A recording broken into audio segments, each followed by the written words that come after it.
Well, they've been awesome, like awesome. Yeah. Katrina is Rochelle and Katrina. yeah. You've been putting together Rise, training. please.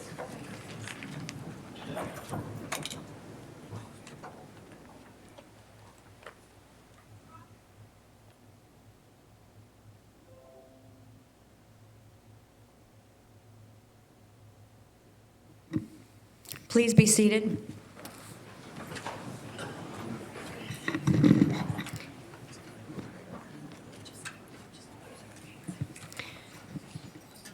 I would entertain a motion to come into open session, moved by Councillor Armstrong, seconded by Councillor Harris. All in favor?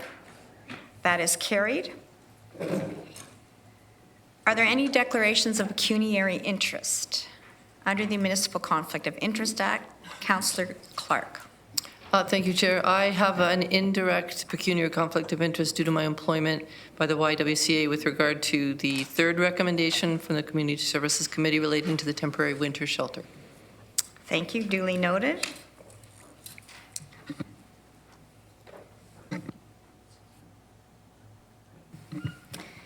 I would now like to invite Mina Fayez-Baigat to come down to introduce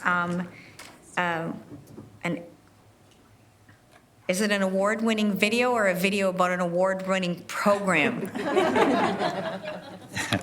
It's a video about an award that we received for a program we were running here with Waterloo Region Housing and some of our community agency partners. Welcome. Thank you. Good evening, everyone. We're going to show a short video. 2 weeks ago, at the Ontario National Nonprofit Housing Association's annual conference, Waterloo Region Housing was nominated and was the successful recipient of the Innovation Award. It's an annual award given to one housing provider a year. And this video will kind of share a little bit about the program that won the award and some of the partners that are here today that made this program happen. Thank you.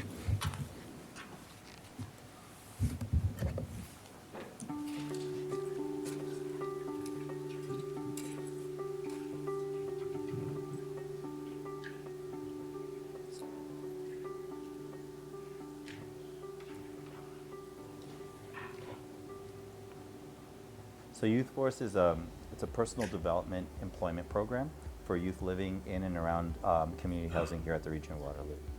The program is not only a summer job, but it's a personal development program that puts you through an 8-week curriculum every Friday to personally develop skills and training that will help them beyond the summer job and into their education or future career plans. We had an issue to solve, and really our challenge was we needed to do 3,000 unit inspections in less than 8 weeks. And the only way to do it and not take a whole year of staff time trying to do it was to hire a group of young people to do it all together in a faster and more efficient way. So Kinbridge Community Association, along with Greenway, Chaplin Community Centre, Langs and Horizon, were all approached by Waterloo Region Housing to partner with them to do this innovative project working with Youth Force to build skills, employment readiness, and offer short-term summer employment to youth living in our neighbourhoods. The design of the program, with it being a collaborative approach, with everybody bringing their strengths, their resources to the local community and working as a larger group together as well. That helps share resources and spread them around. That includes supports from the region, it includes supports from Employment Canada as well. So all those pieces together work to make this happen quite well, sustainably, I would say. So moving forward with the collaboration approach that this model is successful for, is we've had the benefit of applying for the Ontario Trillium Foundation, and they awarded this project 3-year sustainable funding over those 3 years to not only grow the program, but to reach further into the rural communities as well within the region of Waterloo. And on top of that is transitioning this into a social enterprise endeavor. There's a lot of huge benefits to the community and for the youth. So one of the things is they gain confidence, they gain their skills, they become mentors right within the community, and the advantage of having it spread across the region of Waterloo, as well as right in local neighborhoods where the youth live. They're part of the fabric of the neighborhood on a day-to-day basis. They're looked up to from the younger people, becoming mentors, and then as well as the adults in their lives start seeing them as successful young people in their community. They take pride and ownership. I'd say Youth Force has affected my sense of belonging in my community greatly. I feel really involved now, and I feel like I've gotten to know my community a lot better. I feel Youth Force has affected my sense of belonging in the community by almost seeing a part of myself in the community now and the work that I've done. I can look at any sort of community and say I've done work there and helped there. Youth Force, just in 2 months, you just learn so much as a community and see how other people grow as well. I think Youth Force's greatest achievement would be just the success in the youth. They have increased their social circles, which decreases social isolation. They have increased confidence, employment skills, life skills. They are connected to their community, to their neighbors, to resources that they were never connected to. They learn about safety. They learn about opportunities for education and employment. They learn that with a supportive group behind them, they can do anything that they want to do. And we look at the return on investment in our communities. That would be the greatest achievement. I think like the one thing I would advise other organizations that are looking to, launch different type of innovative projects is that it's worth the risk, and it's worth some of the effort. Working collaboratively with agencies that know how to work with youth or know how to work in community is a key part of the, the formula. But it's also being able to take a calculated risk to deliver a service that you need to do and to push beyond some of the misconceptions of what youth can and can't do.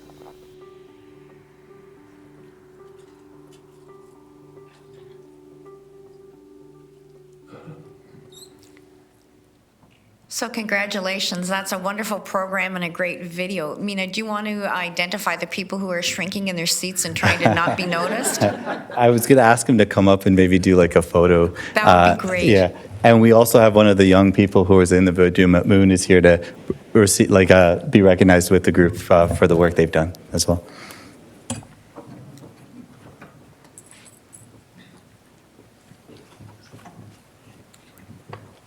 Just go up into the circle. Just go up into the circle.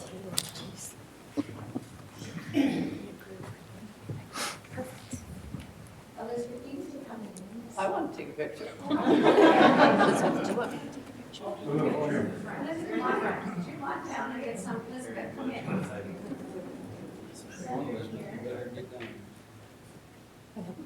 Okay, so I can take some credit for this?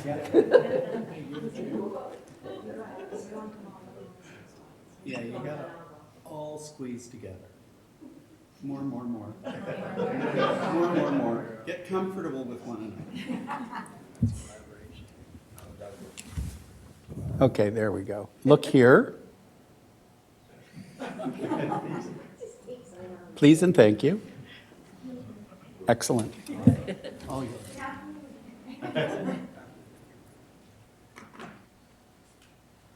Thanks.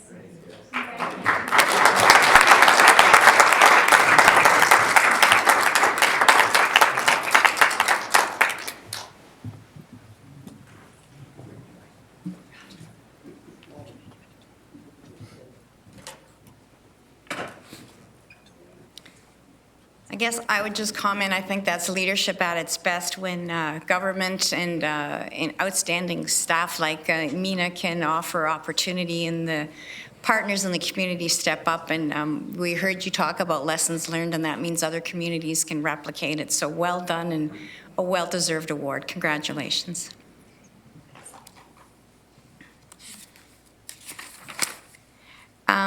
Next, we have a delegation. I think it might be a familiar face, Joanne McComb, part of the previous award-winning gathering, Executive Director, Kinbridge Community Association, and you're here to talk about the Cambridge Neighbourhood Table. Yes, so good welcome. Evening. Good evening, thank you. I guess I'm on here, okay. I don't like doing these things. The previous project was really quite quite an experience of learning with each other, and the openness that everybody had in seeing the youth was just phenomenal. But the Cambridge Neighbourhood Table, another innovation program, it's more than a meal, as you can see. It's all about community. I'm going to just take you through briefly the history of this program, how we came together, and how it is today. So there was a need in the community in Cambridge. There's increasing complexity of issues. There's a lack of evening meals, a place to come together, and in the evenings for Monday to Friday night drop-in. A feasibility study was conducted and implemented, and plans were funded for this project from the City of Cambridge and the region of Waterloo. Co-chairs Dan Clements and Keith Rivers headed up this project. The idea was to have a community kitchen providing an evening meal 5 nights, Monday to Friday, in different locations each night throughout Cambridge. In the summer, there was the introduction to the neighborhood associations in Cambridge. Conversations and learnings of each other began, and the evolution began. There was an incredible amount of work have been done by the co-chairs. Many meal programs were visited, tours were taken, people consulted, and over 26 experts were spoken with.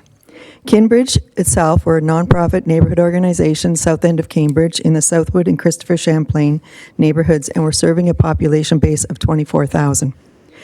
We're working within a local community development framework, which means we meet people where they are at, including local residents, and we include them in the identification of issues, solutions, and implementation. Recreation is a vehicle which we conduct to do our community development work. How did the program evolve from a meal program to much more?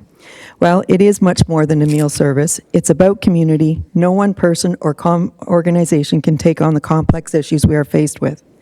We have incorporated the study's recommendations that came out of the report, along with experts engaged in the design and review and revisions.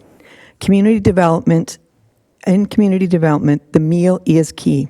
Equally important are relationships, the need to belong and to be wanted. Isolation and loneliness has been declared a health issue. Beyond a meal, this is what is being provided. Provision of food, relationships, we're connecting, belonging. The goal is universal dining with invitations open to the community.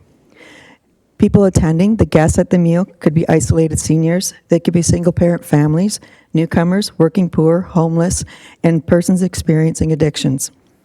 The program is staffed. There's a manager, 3 outreach workers, 1 recreation community development worker. The team provides the food and cook and serve. We are following a model from, the name will come back to me in a moment, sorry. There'll be volunteers providing conversations and social time. The recreation community development worker will connect guests to the neighborhood centers. Professionals and experts will be in attendance for complex guests. Complex wraparound, and the neighborhood will be a wraparound as well for the day-to-day living where people can express a need, the want and desire to be engaged in the community and have purpose. There'll be significant training for all parties involved. This will be key. Security will also be involved at the end of the evening to ensure all parties have left the premises. We will have an advisory committee, which will be made up of key stakeholders, be able to deliver the CD model, which makes this more than a meal. We'll be integrating persons back into the neighborhood. There'll be a sense of belonging, and we'll be removing stigmas, building relationships. We are open to who needs to be on it. Neighborhood representation is important. We will have representation from the community, lived experience, locations. There will be supportive services and agencies and more. The flexibility of this project allows for neighborhood groups, site hosts, volunteers, partners to come on and exit when needed. The advisory committee will assist in working through any difficult, complex neighborhood concerns should they come up. A 3-month startup plan for the first location includes relationship building with the local neighborhood. The momentum is continuing. We have the support of 15 churches and 4 neighborhood associations to date, stating they fully support the new initiative of the Cambridge Neighborhood Table and will be considering how we can all get involved. There are many inquiries and commitments to bring a team of volunteers for a meal. Risk management is being mitigated. We're providing a safe, inclusive environment for all. We anticipate the majority of the guests to be from the larger neighborhood around each location with a minority street involved. Having said that, we all have safety concerns, and the study's recommendations included have all been incorporated into the redesign of this evolution. The first location is going to be key. The success of the first location is critical before expanding beyond that. The first location will be in South Galt so that Kinbridge can manage it properly, an actual location to be confirmed. The neighborhood impact, we do know we cannot do it alone. We work with an advisory committee, we are open, and then the advisory, I went through that part already. Kinbridge is incorporated the study's recommendations and is committed to working with other neighborhoods throughout the process. Just imagine a person on the street connected to the meal program. They have a meal, they have conversations. Over time, they build relationships. They get connected to the neighborhood. They perhaps volunteer. They gain skills development while they're healing. Then eventually learning from all involved in the program. Imagine a person on the street, an isolated senior, a working poor, single-parent family, newcomers being part of the meal team, volunteers and guests intermingled and connected.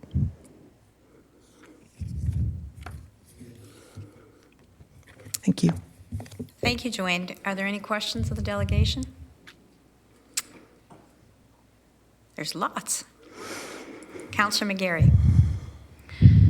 Thank you very much, and a couple of comments. First and foremost, I have witnessed a significant commitment that yourself and your organization have given to this project, as well as the co-chairs Dan Clements and Keith Rivers. And there's been several iterations of this project along the way. And what I have found in their significant commitment to community and to this project is a nimbleness an ability to collaboratively come up with a solution to some of the concerns that have been thrown at this particular group of individuals along the way. And I think that from the first iterations to what we have presented in front of us tonight at Regional Council has answered all those questions. And I just really wanted to give a shout out and really a sense of achievement for this group that's come together in order to try and come up with a solution for some significant social issues. There are many other examples of community meal programs that have worked in Cambridge. Trinity Community Table is one of them. I think the Vineyard puts out a group. There's Mike's Lunch at the Self-Help Food Bank, but no significant evening meal program. So again, I really commend this organization for really stepping in and trying to find a solution that's going to work for all. In saying that, I will just ask another quick question, and it really comes down to community concerns over safety of the volunteers that are at one of these potential dinners and of the surrounding community. And could you just address another couple of points around that security piece? So Thanks, part of the securities will be mitigated with just the training everyone will receive. So it's an understanding of all the different issues that the persons and guests coming in may be dealing with. There'll be the 2 outreach workers will be trained in de-escalation. They will be at the evening of each of the evening meals, and as well as a security guard will be employed so that they're not at the meal per se, but they're there at the end of the program to ensure that everybody has closed up the center properly, that everybody has vacated and left the premises. Thank you. Councillor Jowett. Thank you, Chair Redman, and hi, Joanne, and thank you so much for your time the other day. It was very much appreciated You're to welcome. get some serious clarity that I felt was needed before we proceeded. Have you approached the City of Cambridge for any funding as of yet? We presented at last month's council, and it was brought to staff to bring back a report, and we present again on the 19th. And so you will make some requisition to the City of Yes. Cambridge for funding? Yes, we How are. much are you asking, Mary? We are asking 70 Okay. for 2 over, like, first year and second year.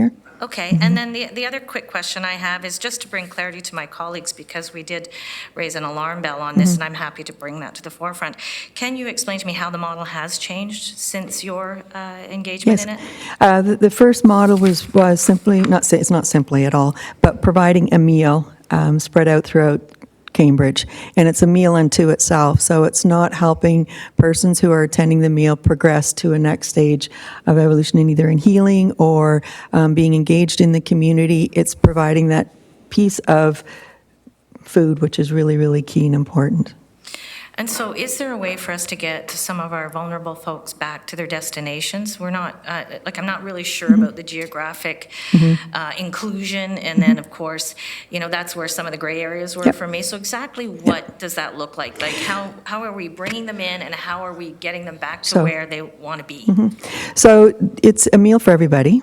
And I can speak to our neighborhood itself. We have many different people come into our center. We have very many different people in our neighborhood. It's a very diverse neighborhood. And we have street persons who come in and they just come in for a rest, they come in to use the washroom, et cetera. So for us, it's a day-to-day part of our work that we do. This will be a very specific invitation of gathering people together. So the first part will be advertising, going to the community. People who have access to different persons will be there. As with all our programs, if transportation is an issue, we will work with partners to get them transportation, whether it's a bus ticket, if it's a taxi. We meet with the people to say, what are your needs to get to the meal? And if it's people who are already involved with some of the agencies downtown, we'll be working with them side by side to say, hey, wouldn't it be great if someone was on the streets, they're looking for housing, they have a worker who's got them just about there, and just say, for example, they're coming into housing in Kinbridge, we can start at the meal program, they're building some relationships already, so that when they get into their housing, they're not a stranger and isolated once again, that there's that hope that they've got somebody that they're walking along with. Thank you. And just quick comments. I also would like to thank Dan and Keith for the initiation, but certainly I think that the evolution and bringing you to the table made a much bigger difference. So thank you for that, Joanne. You're welcome. It's really important. There's a lot of timing that's happening here, and all the players are coming together and finding each other, and that's what collaboration is. Councillor Kiefer. Thank you, Madam Chair, and thank you, Joanne, for coming tonight and throwing some clarity into the situation. We were wondering about some of the questions, but you answered them elegantly. And my two colleagues have, of course, expressed extreme faith in the Kinbridge organization to pull this all together. It's, as you know, I've always been a supporter of neighborhood associations right from the get-go, and I think your organization is well poised in the event of this, this whole thing coming together. So I thank you once again for coming and explaining everything. Appreciate it. Thank you. Thank you. I do need to say, though, that the heavy work that's been done was through Dan and Keith, the amount of work and hours and stuff they put into it. We're just coming along at a nice time. So kudos need to go where they belong. Thank you. Councillor Strickland. Thank you, Madam Chair, and thanks to the delegation and your group and the great work that you do. I'd be pleased to move the recommendation that we advance the funding when appropriate, Madam Chair. Thank you. So for clarity, Councillor Strickland, you're moving the recommendation that was deferred to this council meeting? In the report, there's 3 courses of action. I think course A was to approve the $50,000 grant. That's what I'm moving. Okay. Thank you. Are you seconding it, Councillor Kiefer?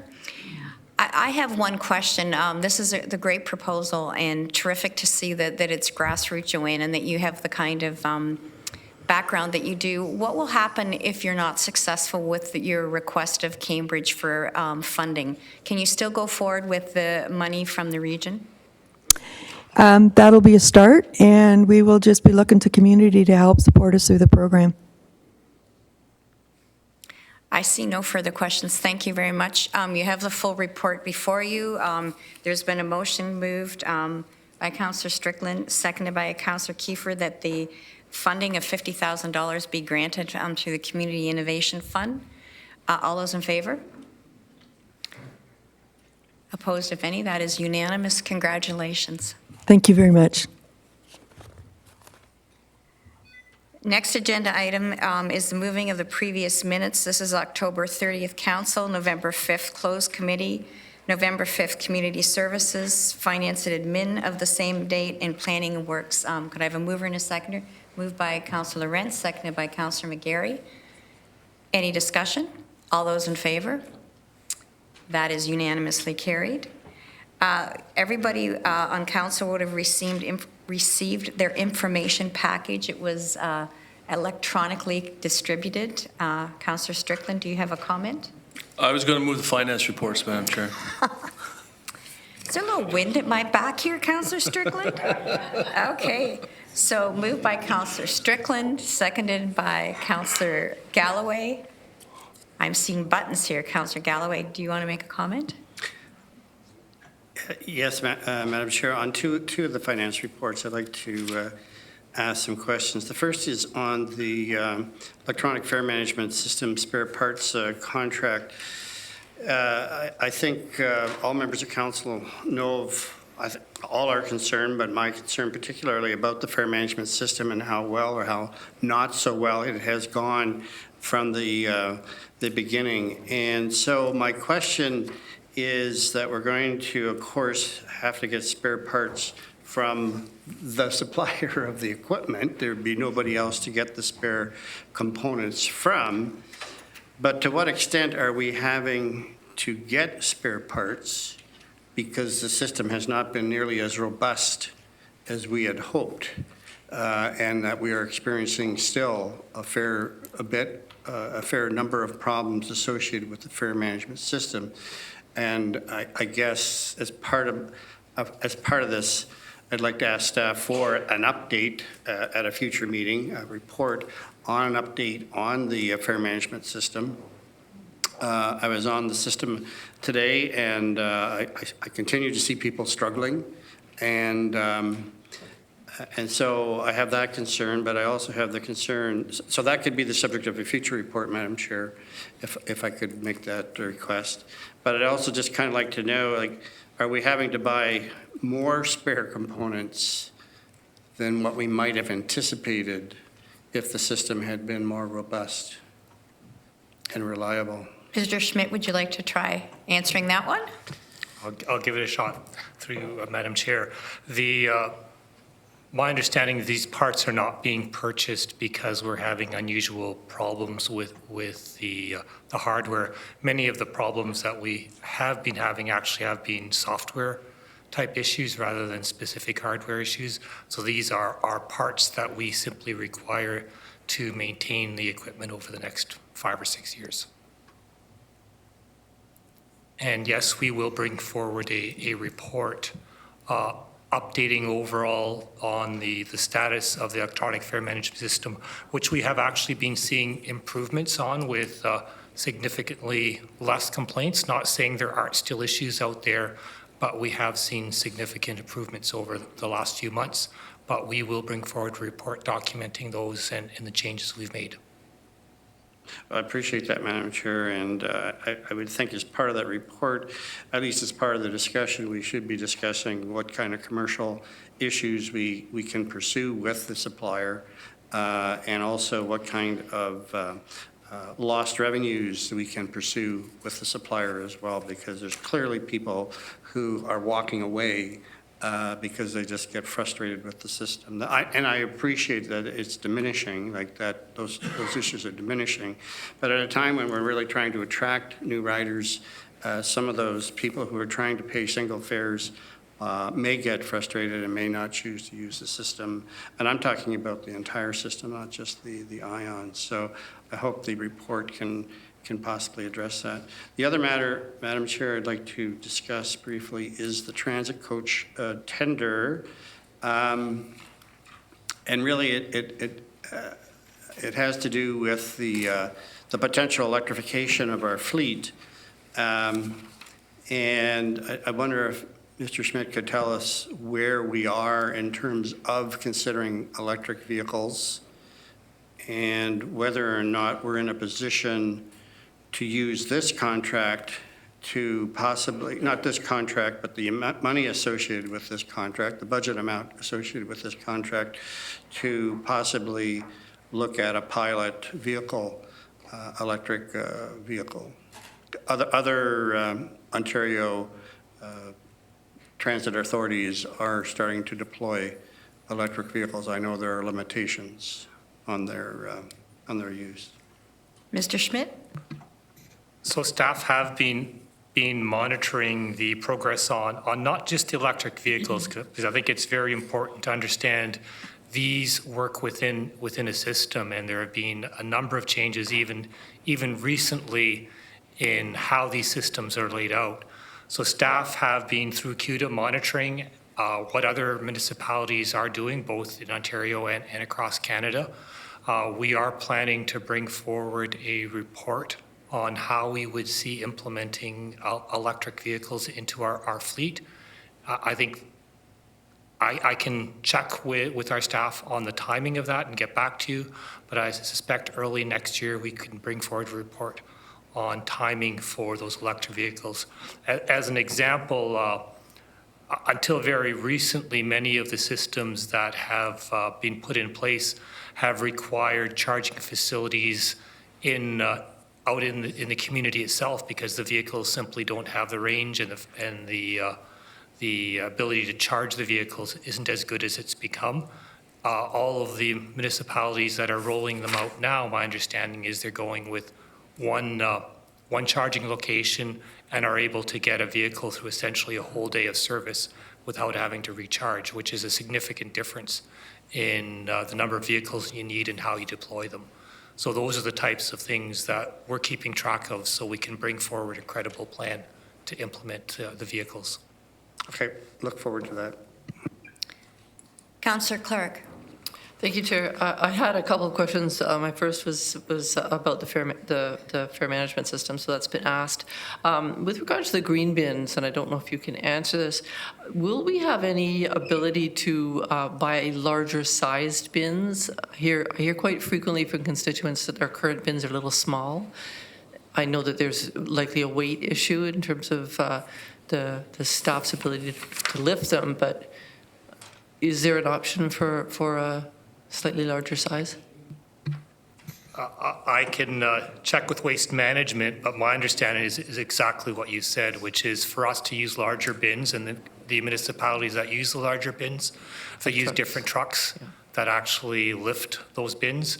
We don't use those types of trucks. The bins are lifted by the personnel that are doing that work, so they would not be able to lift the larger bin. So it's more than just changing the bins.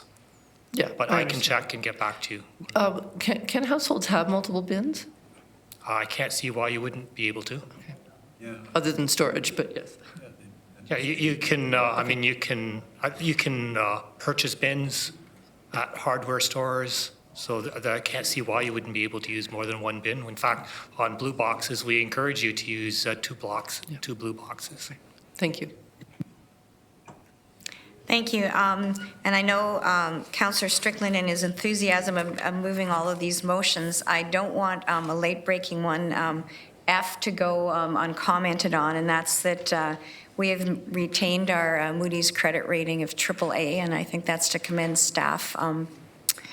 So having said that, I'm assuming that was part of all the finance motions. So all those in favor?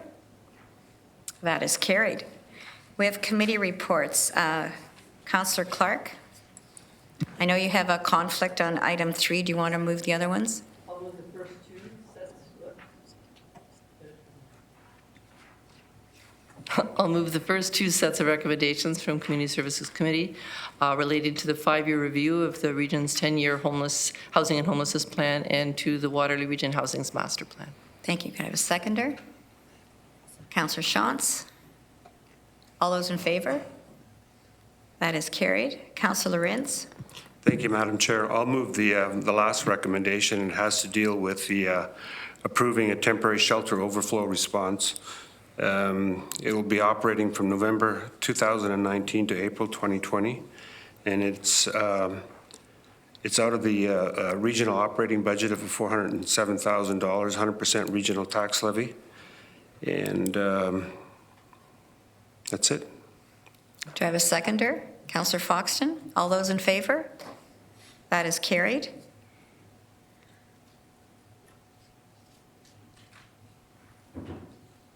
Councillor Galloway, do you have a question? Nope. Okay.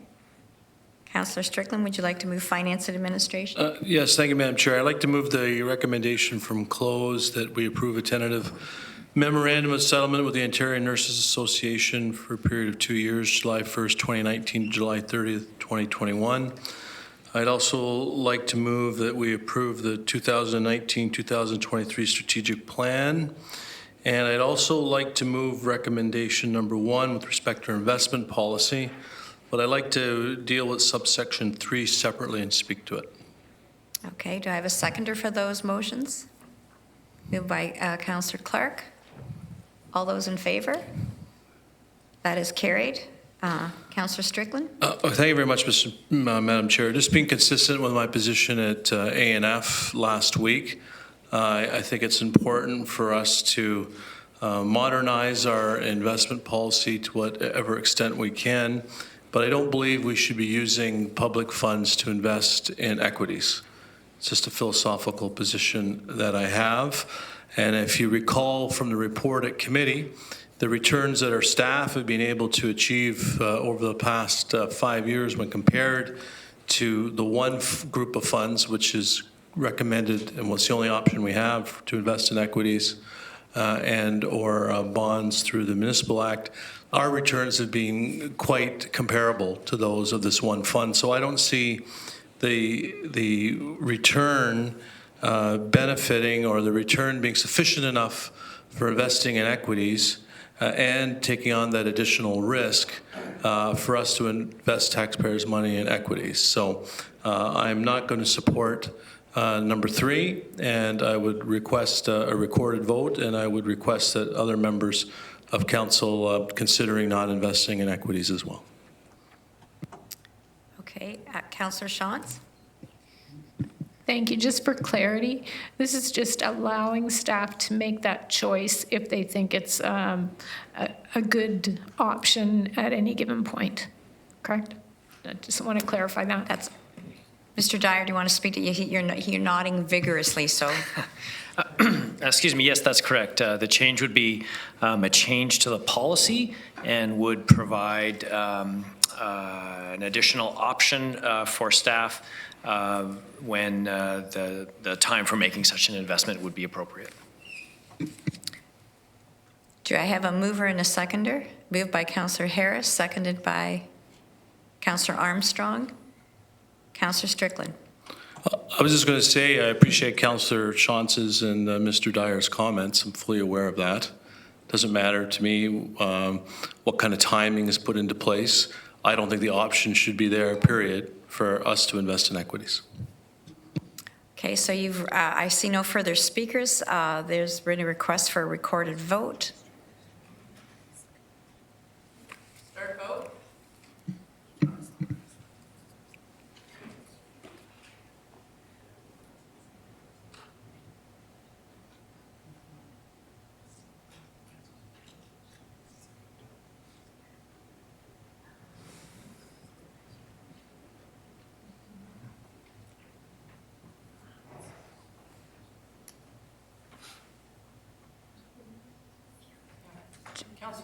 Are you abstaining?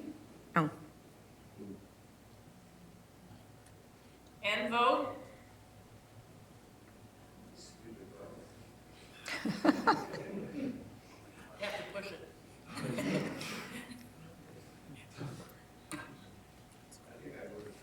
Councillor Rentz, I believe that was editorial comment on your behalf.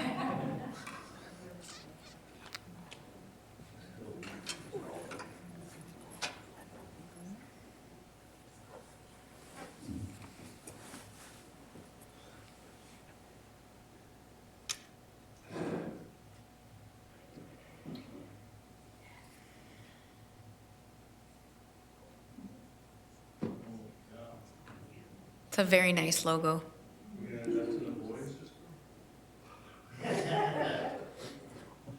So from my monitor, it was clearly carried, but I guess we need Leanne to declare it, right?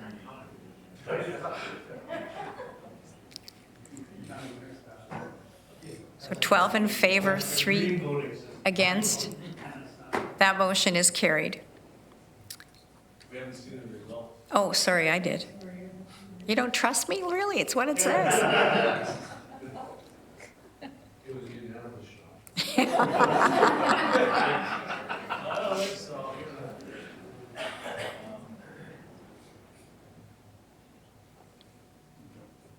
So that vote is carried now that we all see the evidence, right?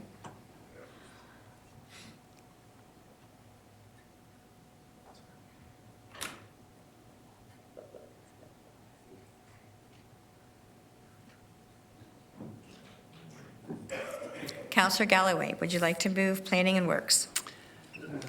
Thank you, Madam Chair. Yes, I'd like to move the 11 recommendations from the Planning and Works Committee. Can I have a seconder for that? Councillor Foxton. Any discussion? All those in favor? That is carried.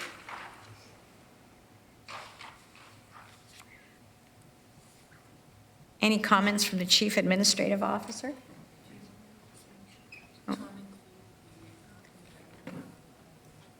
Councillor Galloway, when you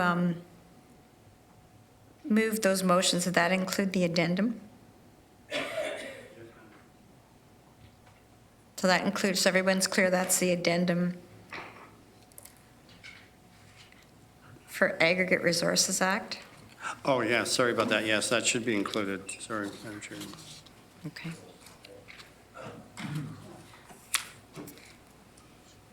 So are there any other matters to consider under Committee of the Whole? But now entertain a motion for the Committee of the Whole to rise and Council to resume. Moved by Councillor McGarry, seconded by Councillor Nowak. All those in favor? That is carried. A motion to adopt proceedings of the Committee of the Whole. Moved by Councillor Kiefer, seconded by Councillor McGarry. All those in favor? That is carried. Any other motions? Any notices of motion? Any unfinished business? Other business?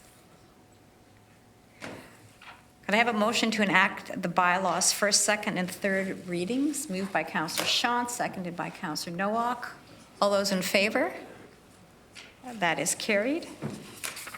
Motion to adjourn. Councillor Harris. Councillor Armstrong with both hands. Thank you. Have a great evening.